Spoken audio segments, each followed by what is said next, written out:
Let's cross to Canberra now and catch up with One Nation leader and Senator Pauline Hanson. Thanks for joining us, Pauline. I understand that it was only you and your colleague, One Nation colleague Malcolm Roberts, who voted against this Senate motion to condemn Bettina Arndt.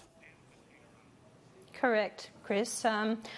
We called a division with it and voted against it, and I made a few comments with regards to it on the floor of Parliament, and I opposed Bettina being stripped of her honours, Australia Day honours. Now, the Senate can't strip her of the honours, but this motion condemns her and says it's not in keeping with the Australia Day honours, so clearly it's an effort to have her stripped of that honour.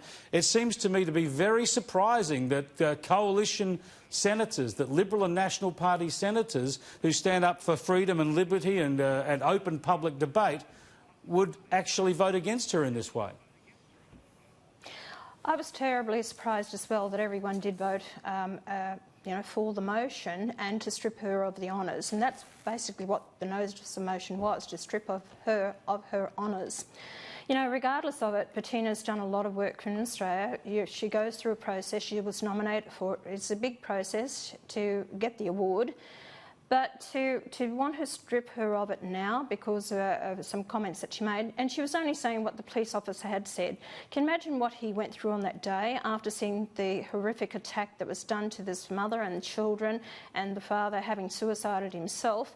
And, you know, before a pack, a scrum, I've been before the media.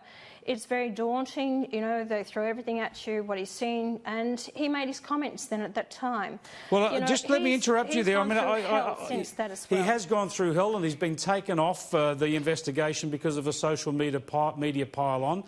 I disagree with what he said. I don't think you should use that language about people being driven too far, and I think that Bettina Arndt, she endorsed those comments in the cold, hard light of day the next day. So hers is an action I certainly disagree with. But and I know he made a comment. Yeah, go on. You give me your point of view on that. All right. He made a comment from both sides. Was this woman under domestic violence, ill-treated by, by her husband, and went through, domestic violence, or he made the comment, his job, or he made the comment, or was this man driven to it? He made a comment as a detective to actually try and investigate, to understand why the murder happened. He, as a detective, that's his job. Yeah, I understand. He needs to look at all the factors and what went on from both sides of the relationship. We all understand that. But I think he misspoke in the way he said it. It sounded like it could be excuse-making or victim-blaming. And I'm saying that I didn't see it that way, Chris. I know you don't. But I've criticised Bettina Arndt for endorsing that the next day, and we can have that argument separately. My point is we should be able to have these arguments. It's a very relevant debate to be had. But what I'm really worried about is the precedent of this motion in the Senate, because strip it away from the particulars of this actual case. The idea that the Senate should be voting on whether or not people should be recognised in Australia Day honours is going to politicise these honours forever and a day. And you are so right about it. It is not up to us, the Senate, to decide whether someone should be stripped of their honours or not. You know, that's got nothing to do with her receiving the honours. It's not our job to do that.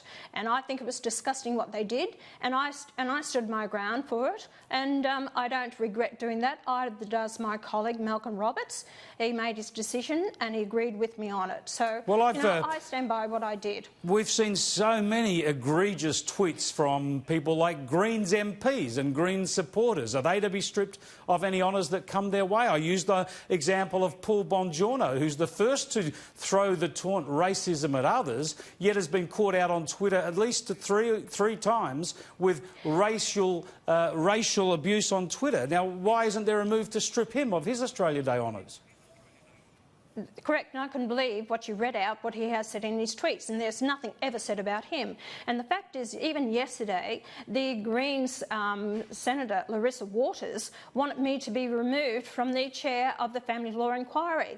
You know, the fact is that We need this family law inquiry. We need to understand from people what is happening in our system.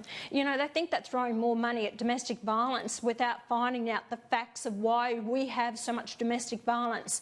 We throw so much money at climate change, but we don't really understand the science or the facts. Everything has to come down to the facts of things. We can't just sugarcoat it or snow it out, you know, with the leftists or the elites want their own opinion. We need to debate about these issues, have the discussion, find out the reasons behind it. To strip me of, take me off the chair of the family law inquiry is pathetic. And she actually misquoted my words, what I actually said in that interview as well.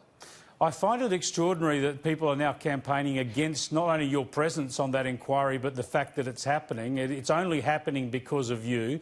They might disagree with where you're coming from on the issue, but surely anybody involved in these issues and concerned about these issues would welcome the fact that you're going to have this parliamentary inquiry, that it's underway, because every angle, every side of the debate can be heard in that inquiry, surely. Chris, I can tell you, I have a very balanced view with everything. I have been a wife that's been through domestic violence myself. I have been a mother that has seen my children separated from their fathers. I have actually, you know, had to rear them by myself as a single mother. I know what's go through domestic violence. I've watched it as a grandmother, watching my own children go through it. Now, I'm not taking sides here, and I have a son who's been through it, and I have been a wife and a mother myself to experience this. I have a lot of experience in this area. I don't take sides with anyone. You know who I take the side with is to do with the children. It all comes down to the well-being and what's right for the child. And that's what I want to find. What I really want to stop is the murders that are happening, the suicides that are happening, the destruction of the families, the extended families, the grandparents that I hear from, the extended families. We can't do that unless we are honest with ourselves to have an open debate and discuss this. No one's going to throw me off this chair, I can assure them, and I will have a balanced view and I will listen to everyone. But it's not me alone that will make the recommendations. I have a team of 9 other members of Parliament, the House of Reps and Senate working with me on this. So it will be a team effort in our recommendations. Pauline, I just want to go on to other issues, and we read today an exclusive report in The Australian this morning about the New South Wales National Parks and Wildlife Service, under the auspices of their now well-known State Environment Minister Matt Keane, are apparently going to be bidding for more money in the New South Wales budget to do more controlled burning in national parks. In other words, they've admitted that they haven't done enough fuel reduction in the past. It's about time, and I'm so pleased to hear it. We've been on about this for many, many years in Queensland. They've shut up the national parks. They don't allow people in there. You can't even clear any timber. Actually, the feral animals in these parks do more damage than what people do going into it. So I'm pleased to hear that. And if you can allow the property owners to back up onto these national parks to actually be able to clear it and look after the land, the farmers, the people on the land, they are the environmentalists. They want to look after the land. And I'm so pleased to hear that. It sounds a lot like shutting the gate after the horse has bolted, though, doesn't it? Never too late, Chris, never too late. The fact is that they're doing this, they've admitted to it, and it's public pressure as well, because the people have been through this. Lives have been lost, properties lost, homes lost, possessions, animals, their pets, everything. And if anything, you know, it's got to be people pressure put onto the governments to actually listen to the people. People have been talking about this for a long time, but the governments never did anything about it, because you allowed these the greenies into the councils and onto as bureaucrats that are dictating the terms, and the stupid bloody politicians haven't got the guts to actually, or the nous to actually understand what is actually happening in our country, and have been told by the bureaucrats. And you know, if you're going to be a Member of Parliament, put the work and effort into, know what you're doing, know what you're voting for, and know what you want to work for the people for. And instead of listening to these bureaucrats who are telling them all how they should vote and what they should be doing. Pauline Hanson, thanks for joining us.